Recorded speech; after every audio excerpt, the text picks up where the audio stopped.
बढ़िया बात पूछी है मनुष्य की कल्याण के लिए। सुनो, मैं आपको इसी कथा को कहता हूँ, जिसी कथा को नारद जी के पूछने पर लक्ष्मीपति नारायण ने बताया था। बात क्या हुई? उसी दिन नारद जी ने 14 भुवन घूमा, आकर मृत्यु लोक में देखा ये 84 लाख योनियों में सारी जीव है और इसमें श्रेष्ठ जीव जो है मनुष्य है, ये सब दुखी है, कोई सुखी नहीं है। नारद जी का मन बड़ा दुख हुआ। भगवान ने तो सुख के लिए संसार बनाया, कोई दुख चाहता है? नहीं, सब सुख चाहते हैं।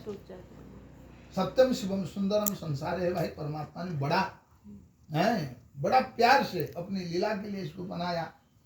पर सब संसाधन होते हुए भी, मनुष्य के पास सब संसाधन होते हुए भी, जाने पहनने, खाने, बैठने, उठने हैं और विलास व्यसन करने में सब संसाधन होते हुए भी मनुष्य दुखी है। क्यों दुखी है? नारद जी का मन बड़ा दुख हुआ। कैसे इसकी समाधान हो सकता है, इनको सुख कैसे प्राप्त हो सकता है, इसके उत्तर ढूंढने के लिए उन्होंने 14 भुवन घुमा। जाकर के वैकुंठपुर में पहुंचा, जहां पर भगवान श्रीमन नारायण 4 हाथ वाले थे। 4 हाथ में शंख चक्र गदा पद्म मुकुट धारण किए हुए थे, गले में बनमाला पहने हुए थे, सिर में रत्न मुकुट धारण किए हुए थे। वहीं पर नारद जी ने जाकर के भगवान को दर्शन करके स्तुति किया। उत्पत्तिम च विनाशम च लोकानां अगति गति है परमात्मन। ये जगत को आपने सृष्टि किया, ये जगत की पालनहारा आप ही है, ये जगत आपकी ही आज्ञा से नाश को प्राप्त होगा। ऐसे त्रिशक्तिधारी है भगवान सत्यनारायण, आपको मैं बार बार नमस्कार करता हूँ। बोलो सत्यनारायण भगवान की जय। नारद जी तो स्तुति कम करते हैं, झगड़ा ज्यादा लगाते हैं, पर आज भक्ति के साथ स्तुति करने से विस्मित होकर नारायण ने पूछे, नारद जी बताओ सही, आज बड़ा स्तुति कर रहे हो, आपके मन में क्या है? तो नारद जी कहते हैं, प्रभु मेरे प्रति कृपा करते हो तो बताइए, ये जो 84 लाख दुनिया में सारी जीव है और श्रेष्ठ जीव मनुष्य है, ये सारी दुखी है, कोई सुखी नहीं है, इनको सुख कैसे प्राप्त होगा? तब नारायण बोले, नारद जी आपने बहुत बढ़िया बात पूछी है। सुनो, मनुष्य के हित के लिए मनुष्य क्यों दुखी है? मनुष्य क्या कोई जीव है, क्यों दुखी है? ना मोह और ममता के कारण ये दुखी है। जब मोह ममता नहीं रहेगा तो इनको सुख प्राप्त होगा। धन किसकी है? आपका है? नहीं, किसी का नहीं। आपका है धन? ईशावास्य इदं सर्वं यत्किंचित् जगत्यां जगत् तेन त्यक्तेन भुंजिता मा गृधकस्य सिद्धनम। ये धन सारी परमात्मा की है, हमारे कुछ नहीं। इसलिए हमें आरती जब करते हैं भक्ति श्रद्धा के साथ अंत में बोलते हैं, तेरा तुझको अर्पण क्या लागे मेरा। और ये धन को अपना मानता है, धन नाश हो जाता है, चोरी हो जाता है और कुछ हो जाता है तो दुखी होता है। पुत्र किसका है? किसने दिया? माँ बाप ने पैदा कर दिए, इतनी ताकत है इनकी पैदा करने की। पुत्र भगवान ने दिया। पुत्र की जब कुछ हो जाता है, पुत्र मोह में दुखी होते हैं। व्यास जी की जब सुखदेव जी जन्म हुए, माता सुखदेव जी जब जन्म हुए 12 साल माँ के पेट में रहे। माँ तो बड़ा परेशान हो गई। व्यास पत्नी, बेटा तू कौन है मेरे पेट में, इतना दिन तक है बेटा, मैं उस कष्ट सह्य नहीं कर पा रहा हूँ, अब तो बाहर निकल। तब गर्व से बोलते हैं, माता मैं तो 12 साल की हो गया, अब कुछ तो पहनने के लिए दे दो कम से कम। माता ने अपनी साड़ी कानी फाड़ करके निकल गई, तो इसको कोपनी मार के व्यासदेव जी पैदा हो गए। व्यास जी जन्म हो गए और चल पड़े, न सुखदेव जी जन्म हुए और चल पड़े। वो चल पड़े तो व्यास जी बोलते बेटा तू कहाँ जा रहा है? अरे 12 साल तक इंतजार किया हूँ, हैं? अब तू जन्म हुआ और भागी जा रहा है। अरे मेरे पेट गोद में बैठ, मेरे को पापा पापा बोल, मेरा पितृत्व सार्थक हो जाए। चलते रहे। माँ बोलता है बेटा कहाँ जा रहा है? 12 साल तक गर्भ में तेरे को धारण किया, मेरे थन में दूध है बेटा, मेरे गोद में बैठ और मेरे थन से दूध पी ले, मेरे मातृत्व सार्थक हो जाए। सुखदेव जी कहते हैं माता, ये माता की जो दूध है ना, ये माया है। ये दूध को जब पी लूंगा पर मैंने माया में फंस जाऊंगा, मैं तो ब्रह्म दर्शन में चलता हूँ माता कहे और चल पड़े। माँ बाप पीछे पीछे भागते रहे, देखिए ये तो छोड़ेंगे नहीं, इनको माया कष्ट जकड़ के रखा है, सुख पकी बन गए। पहले तो सुख पकी थे, पहले सुख पकी थे।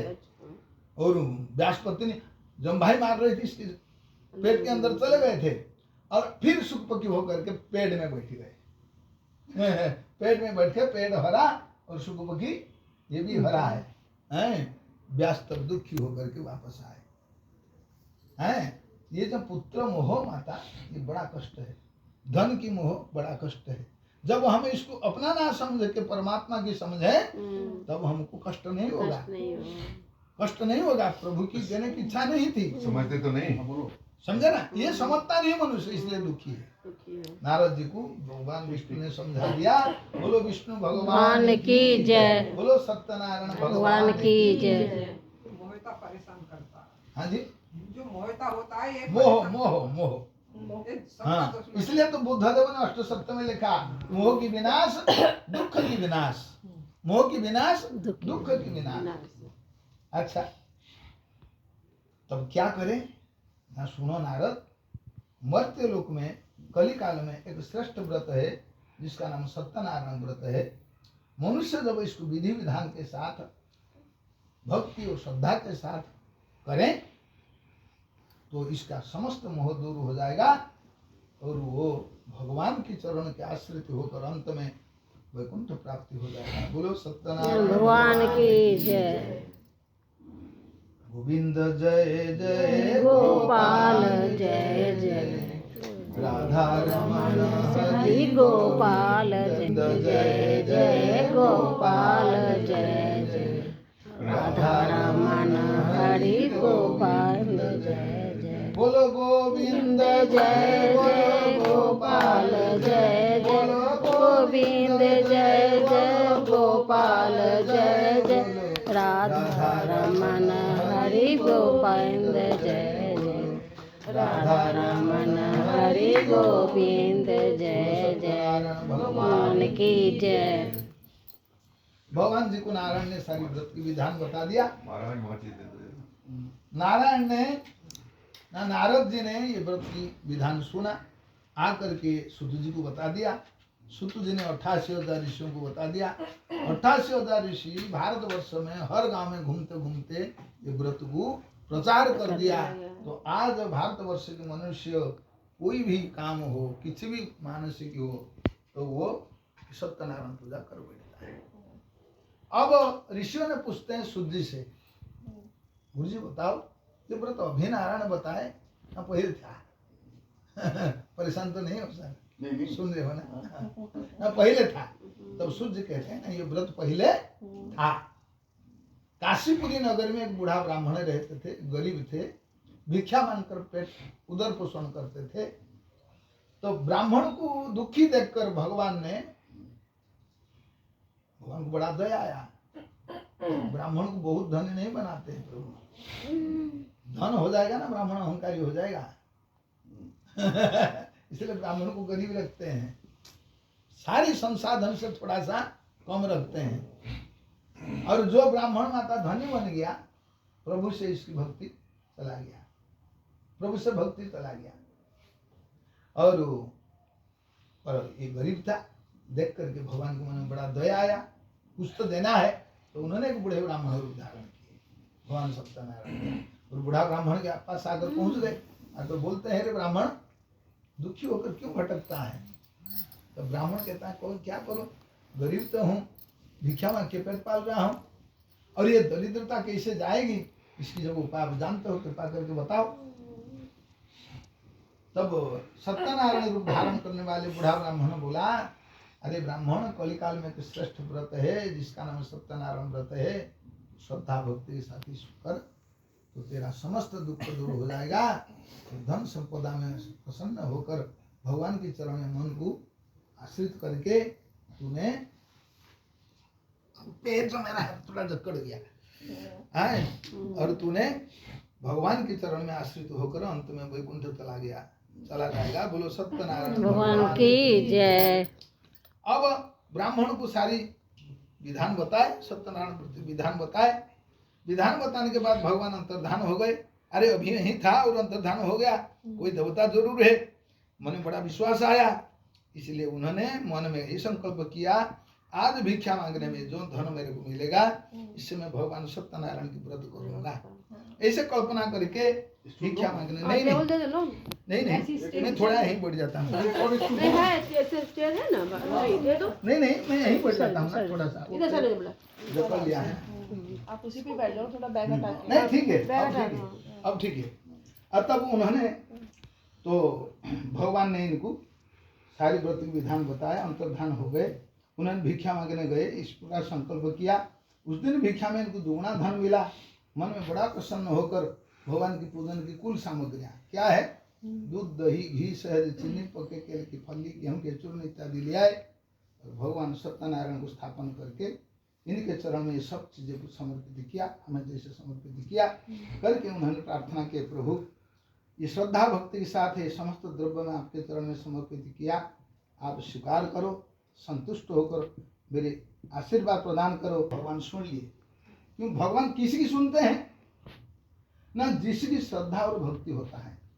श्रद्धा विरहितं यज्ञं तामसं परिकल्पन्तं, जिसकी श्रद्धा नहीं है वो यज्ञ कर रहा है, ये तामसिकता है। और श्रद्धा युक्त जो यज्ञ है बाबूजी, ये सात्विकता है। तो सात्विक रूप में और भक्ति के भाव में उन्होंने पूजन किया, तो प्रभु इसको स्वीकार कर गए। प्रभु बोलते हैं मेरे को इतनी धन संपत्ति कोई जो आवश्यकता नहीं, पत्रम पुष्पम फलम तोयम जो भी भक्त्या प्रदक्षति, एक पत्ता दे दो, एक फूल दे दो, एक बूंद जल दे दो, मैं इसमें संतुष्ट होता हूँ, पर श्रद्धा भक्ति के साथ दिया करो। बोलो सत्यनारायण भगवान की जय। ब्राह्मण ने सत्यनारायण भगवान को श्रद्धा भक्ति के साथ पूजन किया, तो भगवान श्रवण सुने और इसकी पूजा को स्वीकार किया, आशीर्वाद दिया। सत्यनारायण के आशीर्वाद से बूढ़ा ब्राह्मण ने समस्त दारिद्र्य से मुक्त होकर के धन, पुत्र, कन्या, संपत्ति से संपन्न हो गया। बोलो सत्यनारायण भगवान की जय। बेईमान तो नहीं है, बेईमान तो नहीं है, जिसके द्वारा प्राप्त हुआ इसको कैसे छोड़ सकता है। बोला भगवान ने मेरे को दिए, इनको मैं कैसे छोड़ सकता हूँ। इसलिए हर महीना संक्रांति, पूर्णमासी, अमावस्या और जब जब समय मिले भगवान सत्यनारायण की पूजा करते रहा। बोलो सत्यनारायण भगवान की जय।